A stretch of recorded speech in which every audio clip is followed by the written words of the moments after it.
அரசியல்ல நடுநிலையான நிலைப்பாட்டையே கொண்டு இருக்கேன். உயரிய பொறுப்புல இருக்கக்கூடியவங்க இன்னும் பொறுப்போட நிதானத்தோட பொது வெளியில பேசணும். தனிப்பட்ட வாழ்க்கை பொது விவாதத்துக்கு உரியது இல்ல. இப்படி ஒரு அருவருக்கத்தக்க கருத்தை நான் எதிர்பார்க்கவே இல்லை. அவமரியாதையோ ஒருபோதுமே ஏத்துக்கவே முடியாது. திரைக்கலைஞர் அப்படின்னு மட்டுமே நான் அடையாளப்படுத்தப்பட விரும்புறேன். அரசியல் ரீதியா இல்ல. தனக்கு தொடர்பில்லாத விஷயங்கள்ல தன்னுடைய பெயரை பயன்படுத்தக்கூடாது அப்படின்னு சொல்லி திரிஷா கடுமையான ஒரு கண்டனத்தை வெளிப்படுத்தியிருக்காங்க. அப்படி என்ன விஷயம் நடந்தது? தமிழக வெற்றி கழகத்தினுடைய தலைவர் விஜய் கடந்த வெள்ளிக்கிழமை சேலத்தில் நடைபெற்ற தாவக நிர்வாகிகள் சந்திப்பு கூட்டத்தில் பங்கேற்று பேசினாரு. இந்த கூட்டத்தில் பேசிய விஜய் திமுக அதிமுக பற்றி கடுமையான விமர்சனங்களை முன்வச்சாரு.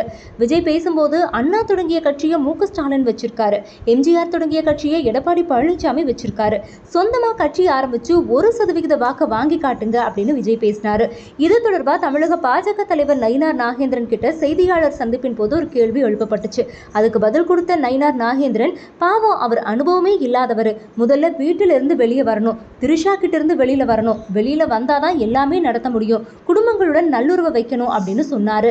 நயினார் நாகேந்திரனுடைய இந்த பேச்சு தாவைக்கினார் மத்தியில கடும் கொந்தளிப்பை ஏற்படுத்துச்சு.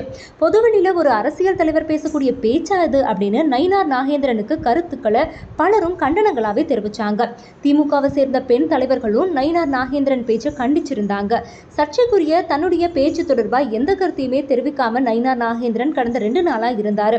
இந்த நிலையில இன்னைக்கு தன்னுடைய பேச்சு தொடர்பாக நயினார் நாகேந்திரன் செய்தியாளர்கிட்ட பேசும்போது, என்னை பொறுத்தவரையில தனிப்பட்ட முறையில யார் மனசையும் புண்படுத்தக்கூடிய நோக்கம் எனக்கு இல்லை அப்படின்னு சொல்லியிருந்தாரு. நயினார் நாகேந்திரனின் இப்படி பேசிய சில மணி நேரத்துல திரிஷா கடும் கண்டனத்தோட அறிக்கையையும் வெளியிட்டு இருக்காங்க. இந்த விஷயம் இப்போ பரபரப்பா பேசப்பட்டு இருக்கு.